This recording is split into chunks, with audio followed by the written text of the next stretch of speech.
تبارك الذي نزل الفرقان على عبده ليكون للعالمين نذيرا.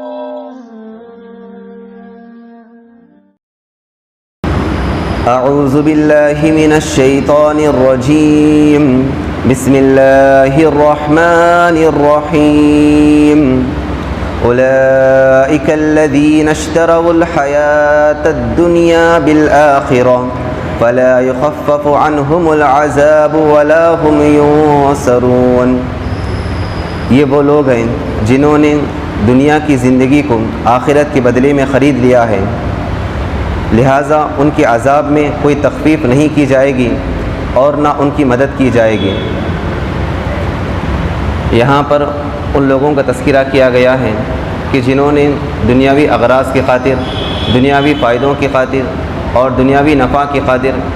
اپنے ایمان کا سودا کر لیا اور خدا کے احکامات سے منہ موڑ لیا اور دنیا کی زندگی کو ترجیح دی آخرت کے بالمقابل۔ تو اللہ تبارک و تعالیٰ نے فرمایا کہ یہ لوگ ایسے ہیں کہ ان کو مستقل عذاب دیا جائے گا اور ان کے عذاب میں کوئی کمی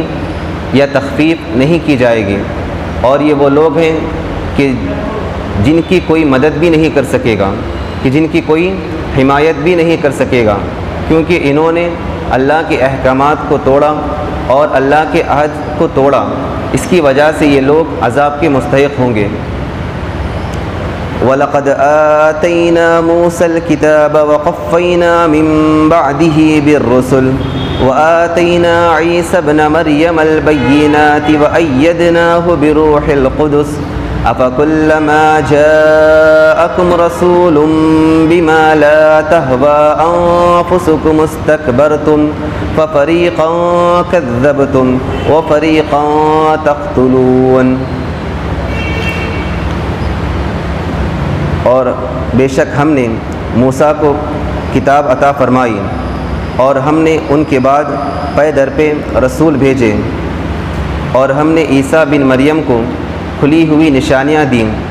اور روح القدس سے ان کی تائید کی۔ پھر آخر یہ کیا معاملہ ہے کہ جب بھی کوئی رسول تمہارے پاس ایسی بات لے کر آئے جو تمہاری نفسانی خواہشات کو پسند نہ ہو تو تم اکڑ جاتے ہو، اور تم بعض نبیوں کا جھٹلاتے ہو اور بعض نبیوں کو قتل کر دیتے ہو۔ بنی اسرائیل کی سرکشی اور ان کی برائیوں کا تذکرہ چل رہا ہے کہ بنی اسرائیل انبیاء کرام کو جھٹلاتے تھے اور خدا کی کتاب کو جھٹلاتے تھے اور خدا کے احکامات کی نافرمانی کرتے تھے، ناشکری کرتے تھے۔ تو پھر یہ سوال ذہنوں میں آ سکتا ہے، کیا ان کی ہدایت کے لیے کوئی رسول نہیں آیا تھا؟ کیا ان کی رہنمائی کے لیے کوئی کتاب نہیں دی گئی تھی؟ تو اللہ تبارک و تعالیٰ نے اسی کا جواب دیا ہے کہ ہم نے ان کی ہدایت کے لیے موسیٰ علیہ السلام کو تورات عطا فرمائی، موسیٰ علیہ السلام کو تورات عطا فرمائی، اور مزید یہ کہ ان کی ہدایت کے لیے پے در پہ ہم نے رسول بھیجے، پے در پہ ہم نے رسول بھیجے۔ اللہ نے فرمایا وَقَفَّيْنَا مِن بَعْدِهِ بِالرُّسُلِ۔ خف عربی زبان کا لفظ ہے، اس کے اردو معنی آتے ہیں گدی کے، یعنی جو سر کا جو پچھلا حصہ ہوتا ہے اس کو گدی کہتے ہیں، اور جب انسان کوئی پیچھے کھڑا ہوتا ہے تو اس کی نظر سامنے والے شخص کی گدی پر ہوتی ہے۔ تو اس سے مراد یہ ہے کہ اللہ تبارک و تعالیٰ نے موسیٰ علیہ السلام کے بعد پے در پہ رسول بھیجتے رہے، اور یہ سلسلہ ختم ہوا حضرت عیسیٰ علیہ السلام پر۔ عیسیٰ علیہ السلام بنی اسرائیل کے سب سے آخری نبی اور رسول ہیں۔ عیسیٰ یہ عربی لفظ ہے، اور عبرانی زبان میں اس کی اصل عیشو یا یسوع آتی ہے،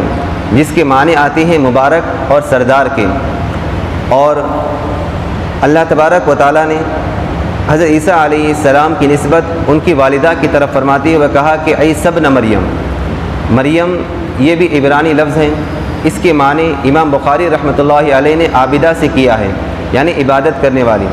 مریم علیہ السلام کی یہ بھی خصوصیت ہے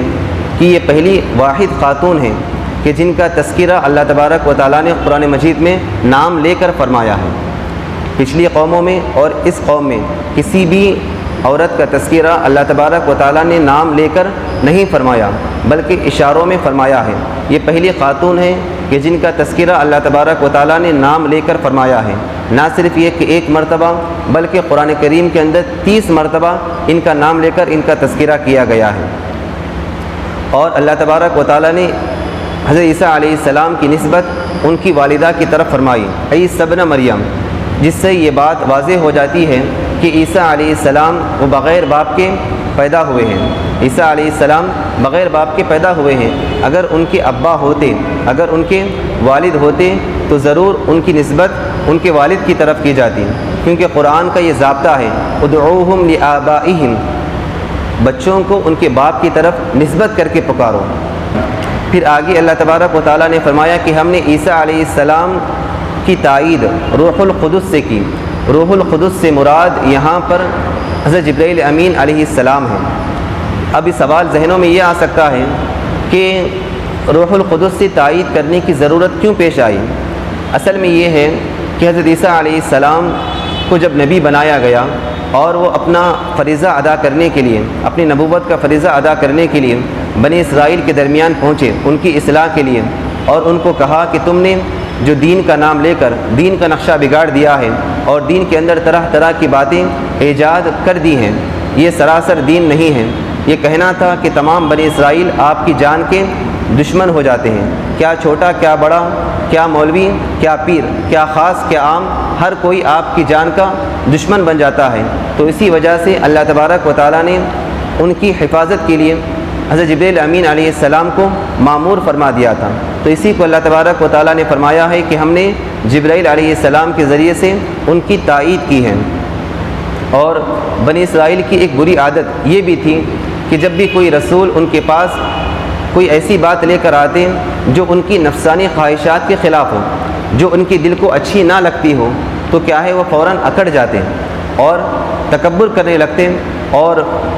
بعض کو جھٹلا دیتے اور بعض کو کیا ہے، بعض نبیوں کو کیا ہے قتل کر دیتے تھے۔ یہ بنی اسرائیل کی بہت بری عادت تھی۔ جس طرح حضرت یحییٰ علیہ السلام کے بارے میں آتا ہے کہ حضرت یحییٰ علیہ السلام کے زمانے میں ایک بادشاہ تھا جو بادشاہ وقت تھا، اور اس کا یہ ارادہ تھا کہ وہ اپنی بھانجی سے نکاح کرے، اپنی بھانجی سے نکاح کرے۔ اور جب یہ خبر حضرت یحییٰ علیہ السلام کو پہنچتی ہے تو وہ فوراً اس کی اصلاح کے لیے اس کے محل میں پہنچ جاتے ہیں۔ بھانجی سے نکاح کرنا جس طرح ہماری شریعت میں ناجائز اور حرام ہے، بالکل اسی طرح ان کی شریعت میں بھی اپنی بھانجی سے نکاح کرنا ناجائز اور حرام تھا۔ تو حضرت یحییٰ علیہ السلام اس بادشاہ کے دربار میں پہنچتے ہیں اور پہنچ کر پوچھتے ہیں کیا تم اپنی بھانجی سے نکاح کرنے کا ارادہ رکھتے ہو؟ تو بادشاہ کہتا ہے کہ یہ سوال پوچھنے والے تم کون ہوتے ہو؟ تو حضرت یحییٰ علیہ السلام کہتے ہیں کہ میں اللہ کا نبی ہوں اور اپنا فریضہ ادا کرنے کے لیے تیرے پاس پہنچا ہوں تاکہ تجھے اس ناجائز کام سے روک سکوں۔ تو وہ بادشاہ اس کو اپنی گستاخی سمجھ لیتا ہے اور حضرت یحییٰ علیہ السلام کو قتل کر دیتا ہے۔ یہ ان کی سوچ تھی اور یہ ان کا نظریہ تھا، یہ ان کا عقیدہ تھا۔ وَقَالُوا قُلُوبُنَا غُلْفٌ بَلْ لَعَنَهُمُ اللَّهُ بِكُفْرِهِمْ فَقَلِيلًا مَا يُؤْمِنُونَ، اور وہ لوگ کہتے ہیں کہ ہمارے دل غلاف میں ہیں، نہیں بلکہ اللہ نے ان کے کفر کی وجہ سے ان پر پھٹکار مار دی ہے، سو وہ کم ہی ایمان لائیں گے۔ جب بنی اسرائیل سے کہا جاتا کہ تم لوگ ایمان لے آؤ، تم لوگ ایمان لے آؤ، تو وہ کہتے ہیں کہ ہم تو پہلے سے ایمان لا چکے ہیں اور ہمارے جو دل ہیں وہ غلاف کے اندر محفوظ ہیں۔ غلف یہ اغلف کی جمع ہے جس کے معنی آتے ہیں غلاف کے۔ غلاف جو کہ قرآن شریف کے اوپر بھی چڑھایا جاتا ہے تاکہ اس کے اوپر گرد و غبار نہ بیٹھے اور اس کی بے حرمتی نہ ہو۔ تو یہاں پر بھی بنی اسرائیل یہ کہتے تھے کہ ہمارے دل غلاف کے اندر ہیں، تمہاری باتوں کا ہم پر کوئی بھی اثر نہیں ہو سکتا، ہمارے دل کے اندر اللہ تعالیٰ کی معرفت اور پاکیزہ چیزیں پہلے ہی سے محفوظ ہیں اور ہم نے اس کو غلاف کے اندر محفوظ کر دیا ہے، تمہاری باتوں کا ہم پر اثر نہیں ہو سکتا۔ تو اللہ تبارک و تعالیٰ نے اسی کی تردید فرمائی ہے کہ تمہارے دل غلاف کے اندر محفوظ نہیں ہیں، تمہارے دل غلاف کے اندر محفوظ نہیں ہیں، بلکہ تمہارے دلوں پر اللہ تبارک و تعالیٰ نے لعنت فرمائی ہے۔ تمہارے کفر کی وجہ سے تمہارے دلوں کے اندر اللہ کی معرفت نہیں بلکہ کفر کی غلاظت ہے، تمہارے دلوں کے اندر اللہ کی معرفت نہیں بلکہ کفر کی غلاظت ہے، تو اللہ تبارک و تعالیٰ نے ایسے لوگوں پر لعنت فرمائی ہے، اور ساتھ ہی ساتھ ان کے بارے میں اللہ تبارک و تعالیٰ نے فرمایا کہ یہ لوگ ایمان نہیں لائیں گے کیونکہ ان کے دلوں میں کفر بیٹھ چکا ہے۔ اللہ کے نبی صلی اللہ علیہ وسلم نے فرمایا کہ انسان کے دل 4 قسم کے ہوتے ہیں۔ ایک وہ دل جو صاف اور شفاف ہوتا ہے پانی کی طرح، جو صاف اور شفاف ہوتا ہے پانی کی طرح، جس میں روشن چراغ ہوتا ہے، اور یہ دل مومن کا ہوتا ہے۔ اور ایک وہ دل جو غلاف کے اندر بند ہو جاتا ہے، یہ دل کافر کا ہوتا ہے۔ اور ایک وہ دل جو بالکل اوندھا ہوتا ہے، جو بالکل الٹا ہوتا ہے، اور یہ دل منافق کا ہوتا ہے۔ اور ایک وہ دل ہوتا ہے کہ جس میں ایمان اور کفر دونوں جمع ہوتے ہیں، جس میں ایمان اور کفر دونوں جمع ہوتے ہیں۔ ایمان کی مثال سبزے کی طرح ہے کہ وہ اچھی ہوا کو اور اچھی غذا کو اور اچھے پانی کو پروان دیتی ہے، اور کفر کی مثال ناسور کی طرح ہے، یعنی زخم کی طرح ہے، جو پیپ اور خون کے مادے کو بڑھاوا دیتی ہے۔ تو ان دونوں مادوں میں سے جو مادہ انسان پر غالب آ جائے تو اسی کا اعتبار کیا جائے گا۔ اگر ایمان کا مادہ اس پر غالب آ جائے تو وہ مومن کہلائے گا، اور اگر کفر کا مادہ اس پر غالب آ جائے تو وہ کافر کہلائے گا۔ تو اسی لیے ہمیشہ اللہ تبارک و تعالیٰ سے اپنے دل کے بارے میں اللہ تبارک و تعالیٰ سے دعا کرنی چاہیے، اور یہ کہنا چاہیے کہ اللہم نور قلوبنا بانوار طاعتک و معرفتک، اے اللہ ہمارے دلوں کو ایمان کے نور سے منور فرما، اور ہمارے دلوں کے اندر اپنا یقین پیدا فرما، کیونکہ دل ہی انسان کے تمام اعضاء کو کنٹرول کرتا ہے، تمام اعضاء کو چلاتا ہے۔ جب دل کے اندر اللہ کی معرفت ہوگی تو انسان کا پورا جسم، انسان کے پورے اعضاء اللہ کی معرفت کی طرف خود بخود دوڑ پڑیں گے۔ وَلَمَّا جَاءَهُمْ كِتَابٌ مِّنْ عِندِ اللَّهِ مُصَدِّقٌ لِّمَا مَعَهُمْ وَكَانُوا مِن قَبْلُ يَسْتَفْتِحُونَ عَلَى الَّذِينَ كَفَرُوا فَلَمَّا جَاءَهُم مَّا عَرَفُوا كَفَرُوا بِهِ فَلَعْنَةُ اللَّهِ عَلَى الْكَافِرِينَ۔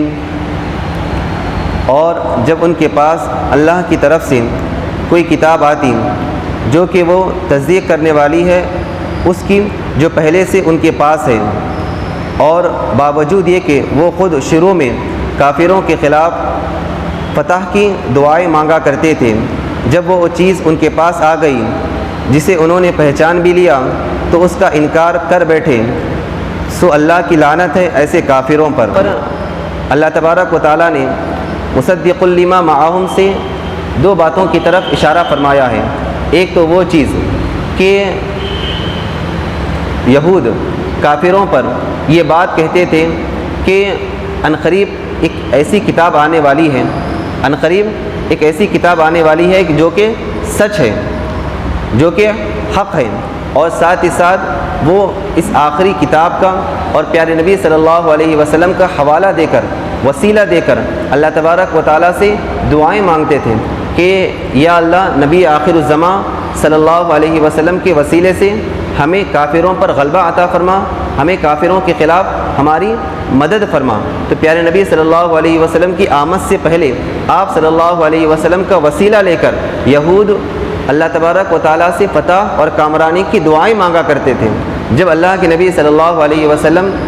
تشریف لا چکے اور آپ صلی اللہ علیہ وسلم نے اعلان نبوت کیا اور آپ صلی اللہ علیہ وسلم پر آخری کتاب یعنی قرآن پاک نازل ہوا، جس کو انہوں نے پہچان بھی لیا کہ یہ آخری نبی ہیں اور یہ قرآن پاک ہے، اس کے باوجود انہوں نے انکار کر دیا، اس کے باوجود انہوں نے انکار کیا محض ضد کی وجہ سے، ہٹ درمی کی وجہ سے، دشمنی کی وجہ سے، حسد کی وجہ سے۔ تو اللہ تبارک و تعالیٰ نے ایسے انکار کرنے والوں پر لعنت فرمائی ہے، پھٹکار فرمائی ہے۔ بئس ما اشتروا به انفسهم ان يكفروا بما انزل الله بغيا ان ينزل الله من فضله على من يشاء من عباده فباءوا بغضب على غضب وللكافرين عذاب مهين۔ سو کیا ہی بری وہ قیمت ہے کہ جس کے بدلے میں انہوں نے اپنی جانوں کو بیچ ڈالا، اور وہ اللہ کی نازل کی ہوئی کتاب کا محض ضد کی وجہ سے انکار کر دیتے ہیں، سو اللہ تبارک و تعالیٰ اپنے فضل کا کوئی حصہ اپنے بندوں میں سے جس پر چاہتا ہے اتارتا ہے، سو وہ غضب بالا غضب لے کر لوٹے، اور کافروں کے لیے ذلت آمیز سزا تیار ہے۔ اللہ تبارک و تعالیٰ نے یہاں پر ان کے انکار کی وجہ بیان فرمائی ہے کہ کافر لوگ وہ قرآن پاک کا اس لیے انکار کرتے تھے کہ ان کے دلوں کے اندر جلن تھی، ان کے دلوں کے اندر حسد تھا، ان کے دلوں کے اندر عناد تھی، اور ان کے دلوں کے اندر دشمنی تھی، اور وہ اسی دشمنی کی وجہ سے قرآن پاک کا انکار کیا کرتے تھے۔ اور اللہ تبارک و تعالیٰ کو اختیار ہے کہ اللہ تبارک و تعالیٰ جس پر چاہتے ہیں اپنا قرآن نازل فرما دیتے ہیں۔ اصل میں بنی اسرائیل یہ کہا کرتے تھے، اور ان کو امید یہ تھی کہ جو آخری نبی ہوں گے وہ بھی ہماری ہی نسل سے ہوں گے، چونکہ بنی اسرائیل ہی کی نسل میں سے انبیاء کا سلسلہ چل رہا تھا، اور ان کی یہ امید تھی اور ان کی یہ خواہش تھی کہ جو آخری نبی ہوں گے وہ بھی ہماری ہی نسل سے ہوں گے، لیکن ہوا اس کے برخلاف، اور آخری نبی ان کی نسل میں سے نہیں ہوئے، جس کی وجہ سے انہوں نے آخری نبی کا انکار کر دیا، محمد صلی اللہ علیہ وسلم کا انکار کر دیا۔ اسی حسد اور جلن کا تذکرہ اللہ تبارک و تعالیٰ نے یہاں پر بیان فرمایا ہے، اور حالانکہ وہ آپ صلی اللہ علیہ وسلم کو جانتے تھے کہ یہ آخری نبی ہیں، اور وہ جانتے تھے کہ آپ پر جو نازل کیا گیا کلام ہے قرآن پاک وہ برحق ہیں، اس کے باوجود بھی وہ ایمان نہیں لاتے تھے محض ضد کی وجہ سے، ہٹ درمی کی وجہ سے۔ اور یہاں پر ایک سوال یہ بھی آ سکتا ہے ذہنوں میں کہ جب وہ جانتے تھے اور حق کو حق جانتے تھے تو انہیں مومن کہنا چاہیے، کافر کیوں کہا گیا ہے؟ تو اس کا جواب یہ ہے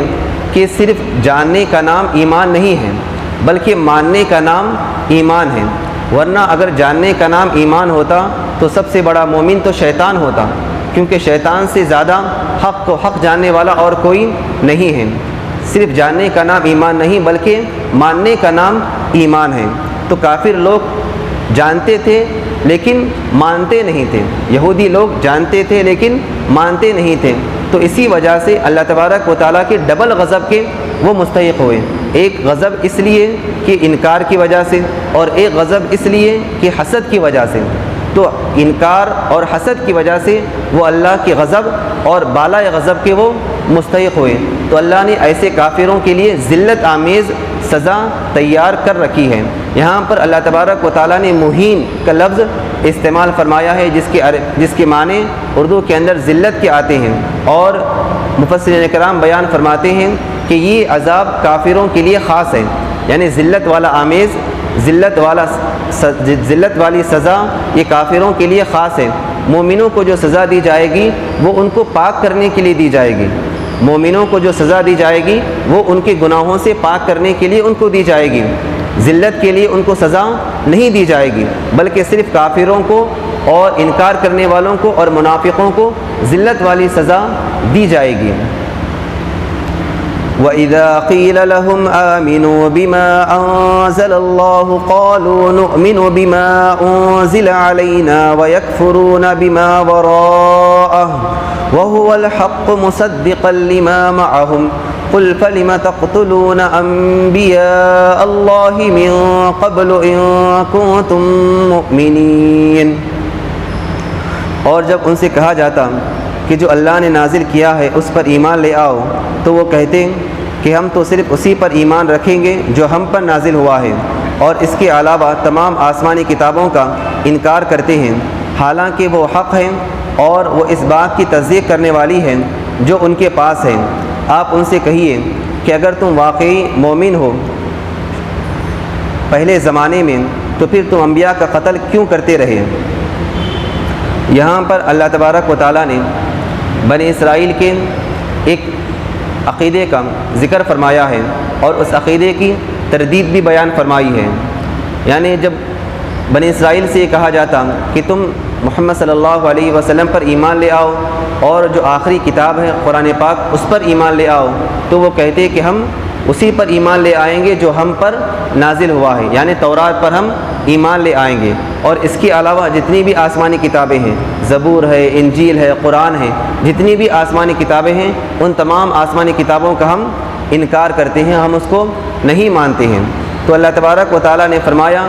کہ وہ چیز بھی حق ہے، یعنی قرآن شریف جو تمہیں ایمان لانے کے لیے کہا جا رہا ہے وہ چیز حق ہے، کیونکہ اس کے اندر انہی باتوں کا تذکرہ ہے جو کہ تورات میں ذکر کیا گیا ہے، اور انہی عقائد کا تذکرہ ہے جو کہ تورات میں موجود ہے، اور یہ قرآن شریف خود تورات کی تصدیق کرنے والی ہے۔ قرآن شریف خود تورات کی تصدیق کرنے والی ہے، تو جس کی وہ تصدیق کر رہی ہے اس پر ایمان لانا گویا کہ اس چیز پر ایمان لانا ہے جس کی وہ تصدیق کر رہی ہے۔ تو یہ قرآن شریف یہ کہہ رہا ہے کہ تورات بھی حق ہے، اور انجیل بھی حق ہے، اور زبور بھی حق ہے، یہ تمام آسمانی کتابیں برحق ہیں، یہ تمام آسمانی کتابوں کی تصدیق قرآن شریف خود کر رہا ہے، اور قرآن شریف کے اندر انہی باتوں کا تذکرہ ہے اور انہی عقائد کا تذکرہ ہے جو کہ پہلی آسمانی کتابوں میں موجود ہیں۔ تو لہٰذا اس کا انکار کرنا اور اس پر ایمان لانا یہ سراسر تمہارا دعویٰ یہ بے دلیل ہے، بے بنیاد ہے، غلط ہے، اور جو تم یہ دعویٰ کر رہے ہو کہ ہم تورات پر ایمان لے آئیں گے، اس کے علاوہ جتنی آسمانی کتابیں ہیں اس پر ایمان نہیں لائیں گے، تو اللہ تبارک و تعالیٰ نے اس کے دو جواب دیے ہیں، ایک تحقیقی اور دوسرا الزامی۔ تحقیقی جواب اللہ تبارک و تعالیٰ نے 2 دیے ہیں، اور الزامی جواب اللہ تبارک و تعالیٰ نے 3 دیے ہیں۔ تحقیقی جواب اللہ تبارک و تعالیٰ نے یہ دیا کہ قرآن شریف حق ہے، اور حق بات کو قبول کرنا یہ تمہارے فرائض میں داخل ہے، ایک تحقیقی جواب یہ۔ دوسرا تحقیقی جواب اللہ تبارک و تعالیٰ نے یہ دیا کہ یہ کتاب انہی باتوں کی تصدیق کرتی ہے، اور یہ کتاب ان کتابوں کی بھی تصدیق کرتی ہے جو پہلے سے تمہارے پاس موجود ہیں۔ یہ 2 تحقیقی جواب اللہ تبارک و تعالیٰ نے دیے، اور 3 الزامی جواب اللہ تبارک و تعالیٰ نے یہ دیے۔ پہلا الزامی جواب اللہ تبارک و تعالیٰ نے یہ دیا کہ اگر تم تورات پر ایمان لاتے ہو، اگر تم تورات کو مانتے ہو، تو پہلے زمانے میں تم نے انبیاء کا قتل کیوں کیا؟ کیا انبیاء کو قتل کرنے کا تذکرہ تورات کے اندر ہے؟ کیا انبیاء کو قتل کرنے کے بارے میں اللہ تبارک و تعالیٰ نے تم سے کہا تھا؟ جب تم تورات کو مانتے ہو تو پھر تم نے انبیاء کو قتل کیوں کیا؟ جس سے یہ بات معلوم ہوتی ہے کہ تم نے تورات پر عمل نہیں کیا، تم تورات کو بھی نہیں مانتے۔ ایک جواب تو اللہ تبارک و تعالیٰ نے یہ دیا، پھر آگے اللہ تبارک و تعالیٰ نے دوسرے 2 الزامی جواب کا تذکرہ اللہ تبارک و تعالیٰ نے آگے کی آیات میں بیان فرمایا ہے۔ وَلَقَدْ جَاءَكُم مُّوسَىٰ بِالْبَيِّنَاتِ ثُمَّ اتَّخَذْتُمُ الْعِجْلَ مِن بَعْدِهِ وَأَنتُمْ ظَالِمُونَ وَإِذْ أَخَذْنَا مِيثَاقَكُمْ وَرَفَعْنَا فَوْقَكُمُ الطُّورَ خُذُوا مَا آتَيْنَاكُمْ بِقُوَّةٍ وَاسْمَعُوا قَالُوا سَمِعْنَا وَعَصَيْنَا وَأُشْرِبُوا فِي قُلُوبِهِمُ الْعِجْلَ بِكُفْرِهِمْ قُلْ بِئْسَ مَا يَأْمُرُكُمْ بِهِ إِيمَانُكُمْ إِن كُنتُم مُّؤْمِنِينَ۔ اور بے شک تمہارے پاس موسیٰ کھلی ہوئی نشانیاں لے کر آئے، پھر تم نے ان کے پیچھے اپنے اوپر ظلم یہ ڈھایا کہ بچڑے کو معبود بنا لیا، اور جب ہم نے تم سے عہد لیا اور ہم نے تمہارے اوپر طور کو بلند کر دیا، اور یہ کہا کہ جو کچھ ہم نے تمہیں دیا ہے اس کو مضبوطی سے تھامے رکھو، اور جو کچھ تم سے کہا جا رہا ہے اس کو توجہ سے سنو، وہ لوگ کہنے لگے کہ ہم نے اس سے پہلے بھی سنا تھا لیکن عمل نہیں کیے تھے، اور دراصل ان کے کفر سے، ان کے کفر کی نحوست سے ان کے دلوں میں بچھڑا بسا ہوا ہے۔ آپ ان سے کہیے کہ اگر وہ مومن ہیں تو کیا ہی بری باتیں ہیں وہ جو ان کا ایمان انہیں تلقین کر رہا ہے۔ یہاں پر اللہ تبارک و تعالیٰ نے 2 الزامی جواب بیان فرمائے ہیں۔ دوسرا الزامی جواب اللہ تبارک و تعالیٰ نے یہ دیا ہے کہ اگر تم یہ دعویٰ کرتے ہو کہ ہم تورات کو مانتے ہیں تو پھر تم نے بچھڑے کو معبود کیوں بنا لیا تھا؟ کہ بچھڑے کو معبود بنانے کا تذکرہ تورات کے اندر تھا؟ جب تورات کے اندر بچھڑے کو معبود بنانے کا تذکرہ نہیں تھا، یعنی بچھڑے کی عبادت کا تذکرہ نہیں تھا، تو پھر تم نے کیوں بچھڑے کو معبود بنا لیا ہے؟ اس سے یہ صاف ظاہر ہوتا ہے کہ تم تورات پر عمل نہیں کرتے۔ اور تیسرا جواب اللہ تبارک و تعالیٰ نے یہ دیا ہے کہ جب تمہارے پاس موسیٰ علیہ السلام تورات لے کر آئے تو تو تم نے کہا کہ اس کے اندر تو بہت سخت احکامات ہیں، ہم اس پر عمل نہیں کر سکتے۔ تو اللہ تبارک و تعالیٰ نے تمہارے سروں پر طور کے پہاڑ کو معلق کر دیا، کوہ طور کو بلند کر دیا، اور تم سے عہد لیا کہ اگر تم تورات کے احکامات پر عمل نہیں کرو گے تو یہ پہاڑ تم پر ڈال دیا جائے گا، یہ پہاڑ تمہارے سروں پر ڈال دیا جائے گا۔ تو وہ خوف کے مارے وہ عہد کر دیتے ہیں، پھر بعد میں وہ کہنے لگتے ہیں کہ یہ باتیں تو ہم نے پہلے بھی سنی تھیں، یہ احکامات تو ہم نے پہلے بھی سنے تھے، لیکن ہم نے عمل نہیں کیے تھے اور آئندہ بھی عمل ہم نہیں کریں گے۔ یہ تمہارا حال ہے، یہ تمہارے بڑوں کا حال ہے، تم نے پہلے بھی تورات کے احکامات پر عمل نہیں کیا تھا، اور تم پہلے بھی تورات کو نہیں مانتے تھے، اور تم بعد میں بھی تورات کو نہیں مانو گے۔ یہ جو تمہارا دعویٰ ہے کہ ہم صرف تورات کو مانتے ہیں، تورات کے علاوہ دوسری آسمانی کتابوں کو نہیں مانتے، یہ دعویٰ تمہارا بے دلیل ہے، یہ تمہارا دعویٰ غلط ہے۔ اور اللہ تبارک و تعالیٰ نے فرمایا کہ دراصل یہ جو بھی کر رہے ہیں، یہ جو بھی سرکشی کر رہے ہیں، نافرمانی کر رہے ہیں، اس کی وجہ یہ ہے کہ ان کے دلوں میں ابھی بھی بچھڑے کی محبت بسی ہوئی ہے، بچھڑے کی محبت ان کے دلوں میں ابھی بھی بسی ہوئی ہے۔ تو اللہ تبارک و تعالیٰ نے یہاں پر ایک بات کی طرف اشارہ یہ بھی بیان فرمایا ہے کہ گرچہ کہ بنی اسرائیل بچھڑے کی پوجا کی تھی، بچھڑے کو معبود بنا لیا تھا، لیکن اللہ تبارک و تعالیٰ نے ان کی توبہ کا بھی انتظام فرما دیا تھا۔ کچھ لوگوں کی توبہ قتل ہونے کے بعد ہوئی، اور کچھ لوگوں کی توبہ قتل ہونے سے پہلے ہی اللہ تبارک و تعالیٰ نے فضل فرما کر ان کی توبہ قبول فرما لی۔ لیکن جیسے توبہ کا حق تھا، جیسے توبہ کرنا تھا، انہوں نے توبہ نہیں کی۔ یعنی توبہ کی دو شکل ہیں، ایک ہے قوی اور ایک ہے ضعیف۔ اگر توبہ قوی ہو تو کیا ہے، دل کے اندر سے تمام گناہوں کے اثرات نکل جاتے ہیں، اور اگر توبہ ضعیف ہو یعنی کمزور ہو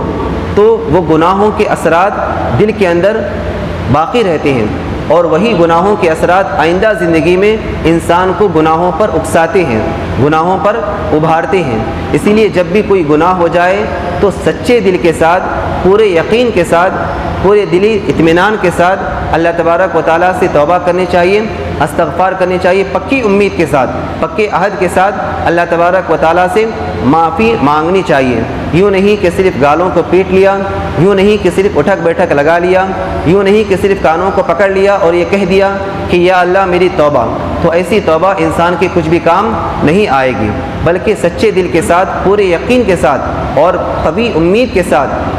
مضبوط توبہ کرنا اللہ تبارک و تعالیٰ سے لازم اور ضروری ہے۔ جب کوئی انسان اس طرح سے کرے گا تو اس کے دل کے اندر سے اس گناہوں کے اثرات بھی نکل جائیں گے، اور ہمارا دل پاک ہو جائے گا، صاف ہو جائے گا گناہوں کے اثرات سے۔ دعا کیجیے کہ اللہ تبارک و تعالیٰ ان تمام کہی باتوں پر مجھے اور آپ کو عمل کرنے کی توفیق عطا فرمائے۔ اللہ تبارک و تعالیٰ میں صحیح کہنے اور صحیح سمجھنے کی توفیق عطا فرمائے۔ آمین وآخر دعوانا ان الحمد للہ رب العالمین۔